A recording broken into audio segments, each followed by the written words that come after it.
একটা শিশু বাবার সাথে হাঁটছে স্কুলের পথে, বাবার হাতের একটা আঙুল ধরে ছোট্ট হাতে। হঠাৎ বিকট শব্দ আর আগুনের ঝলকানি, শিশুটা ভয়ে চিৎকার করে, বাবার চোখে পানি।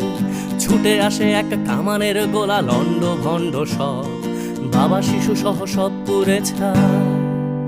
যেন পৃথিবীটাই নীরব, যুদ্ধ বন্ধ হোক, যুদ্ধ বন্ধ হোক, যুদ্ধ বন্ধ হোক, যুদ্ধ বন্ধ হোক, যুদ্ধ বন্ধ হোক, যুদ্ধ বন্ধ হোক, যুদ্ধ বন্ধ হোক, যুদ্ধ বন্ধ হোক।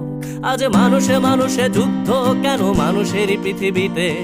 মানুষের প্রাণ কেড়ে নিয়ে নাকি মানুষই যাচ্ছে জিতে? ধর্ম কিংবা সীমানার নামে, ক্ষমতা কিংবা টাকা, মানুষের লাশ সস্তা ভীষণ অযতনে পড়ে থাকা, মানুষের হাতে